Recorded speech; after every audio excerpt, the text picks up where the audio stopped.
We are expecting some guests for dinner. So cooking is going on, preparations for dinner, and I'm eating bibe. We bought them in the market yesterday. Are they any good?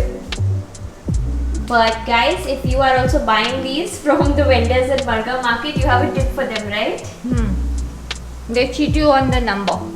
Yeah, they tell you they're giving you a certain number, you agree on a cost, and when you come back home, they are significantly less.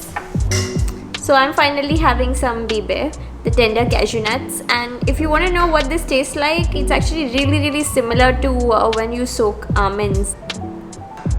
They're kind of naturally sweet. So in Margao, we got a lot of what's probably one of my favorite vegetables ever. It's kind of hard to find in Mumbai. You can get it, but you really have to search a little bit extra. It is sweet potato. So mom is cleaning it right now because it is a task to clean and it's even harder to chop. But early on this vacation, if you watched the previous vlogs, I tried making a bhaji, sabji thing with it. Really simple. And it turned out yummy. So I'm gonna make it again today for our guests.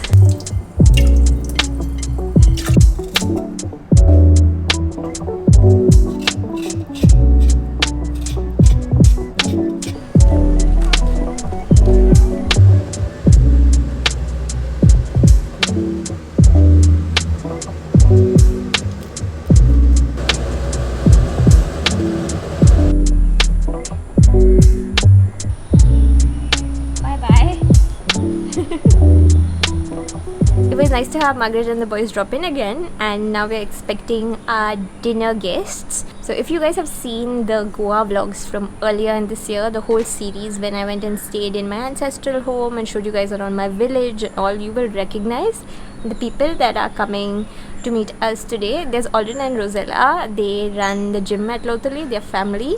And then there's also Inez, who's like practically family. She stays in our ancestral home. All of the yummy home cooked meals that you saw, she had like the biggest hand in it. Now I didn't put Inez that much in the vlogs just because she's pretty shy about being on camera, and I wanted to respect that. Mom and I settled on a little menu, and she's been preparing the food since morning. So we do get like takeout and we order food a lot when we are just us, because we're sometimes a little bit lazy to cook.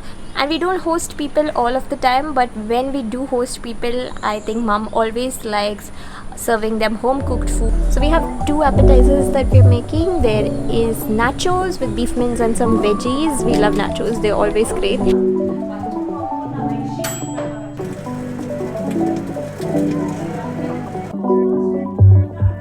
And then I'm also making some deviled eggs after a really long time.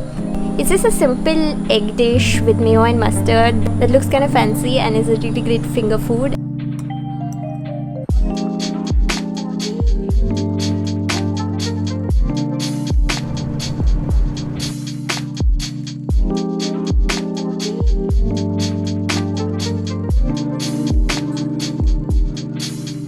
And then for dinner, mom has made some Goan choris pulao. Choris are local pork sausages. She also made a pork roast with gravy, and then there are two veggie dishes as well. I made the simple sweet potato bhaji, and mom made the lady's fingers or bhindi in a coconut milk curry.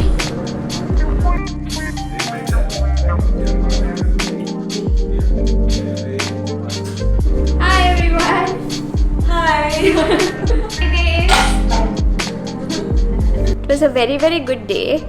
I loved meeting our guests, and I think our dinner, like the stuff we cook, also turned out to really be a success, so that's always validating. Plus when you cook food for other people, then you can do that passive aggressive thing that Indians are so good at, and I'm also one of these people. Like if your guests are not eating enough, you can be like, why aren't you eating? You didn't like it. And then they are forced to eat more whether they want to or they don't want to, because they don't want to hurt your feelings. We decided to like walk them out while we said goodnight to them. So mom and I went towards the main gate, but then I met somebody.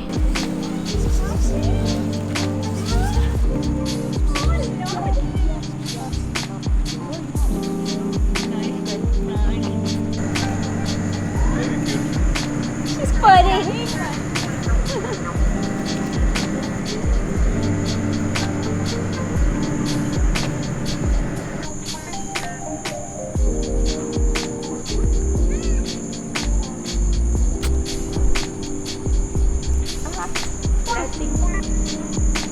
and then when I met her, I just lost 100% of my manners. I said like, I'm sorry you guys, I'm gonna say bye right here. And I just sat there on the road and played with that cat for 10 minutes. She was the sweetest, most loving, kind of needy, vocal, cute cat, and she was just so soft, and I thoroughly enjoyed the time I had with her. It was kind of hard to leave her, but that's just a part of life. Now I'm just really happy. From a fun evening with nice people, good food, and cherry on top, I met a cat. Like, what could be better than that? I think I have some fresh scratches on my hand from where the kitty really lovingly scratched and bit me. Yes, that is a thing. If you play with cats too much, sometimes they get overexcited and they bite you. But anyway, it's just 2 sleeps till my birthday. I'm gonna end this vlog right here. There are still quite a few days of vacation remaining, so I will see you guys in my next one. Bye.